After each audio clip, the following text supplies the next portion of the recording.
바른미래당 제66차 원내대책회의를 개회하겠습니다.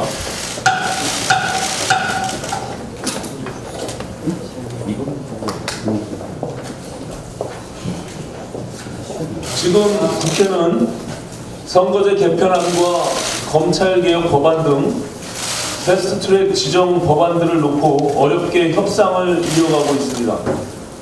민주당과 자유한국당이 각자 정반대의 안을 내놓고 자기 주장만 되풀이하는 상황이 지속되면서 이러다가 협상이 깨지는 게 아닌가 노심초사하고 있는 상황입니다. 그런데 이 판국에 한쪽에서는 불길에 기름을 들이붓는 엉뚱한 일들을 벌이고 있어서 답답하기 짝이 없습니다.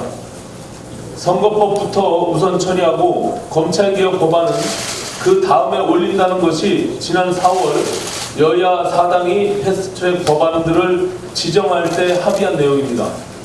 그런데 민주당이 조국 사태에 물타기를 하기 위해서 공수처법 우선 처리를 들고 나오면서 모든 문제들이 뒤죽박죽이 되어버렸습니다. 공수처법을 우선 처리하겠다는 민주당의 주장은 곧 여야 4당의 패스트트랙 지정 합의를 깨는 것이기 때문에 당연히 받아들일 수 없습니다. 그런데 이 와중에 문희상 국회의장이 공수처법 등 검찰개혁 법안들부터 본회의에 부의하겠다는 의사를 굽히지 않고 있습니다.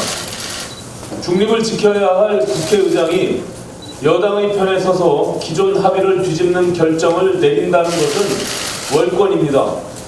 문희상 국회의장이 끝내 검찰개혁 법안 부의를 강행한다면 원만한 국회 운영을 위해 힘써야 할 국회의장이 극단적인 여야 대립을 부추긴다는 비판을 피할 수 없을 것입니다. 문희상 국회의장께서는 정기국회가 원만히 진행될 수 있도록 중심을 잡아주실 것을 당부드립니다. 검찰개혁 문제만으로도 사태가 복잡하게 흘러가는 상황에서 민주당과 정의당이 이번엔 의원 정수 확대 문제까지 들고 나와서 협상판을 어지럽히고 있습니다.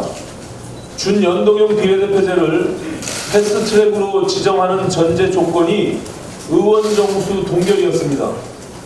그런데 지금 농어촌 지역구 의원들 때문에 법안 통과를 자신할 수 없으니까 민주당과 정의당의 정략적으로 의원 정수 확대 문제를 가지고 정의당이 정략적으로 의원 정수 확대 문제를 가지고 뒷북을 치는 것입니다.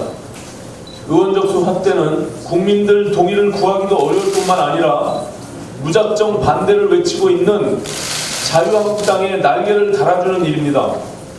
민주당과 정의당은 꼼수를 부릴 생각을 하지 말고 정석대로 의원들을 설득하기 바랍니다.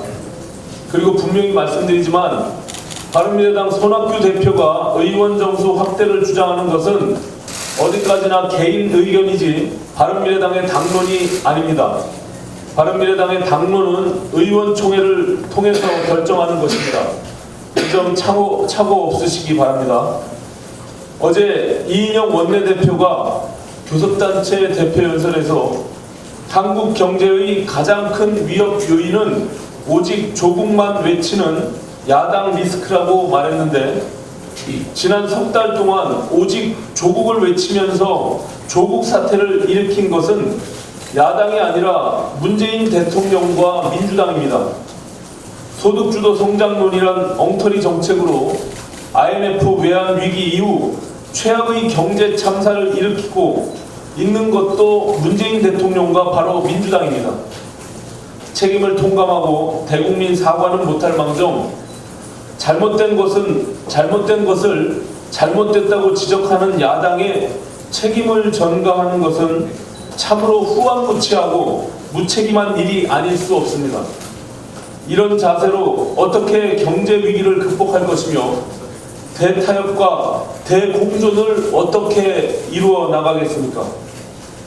민주당이 지금 해야 할 일은 야당 탓이 아니라 문재인 대통령의 거수기 노릇을 하며 나라 경제를 위기 상황으로 만들고 조국 사태를 자처하면서 국민을 능멸하고 국회를 희화화한 것에 대한 통렬한 자기 반성입니다. 민주당은 제발 단 하루만이라도 집권당다운 책임 있는 모습을 보여주기 바랍니다.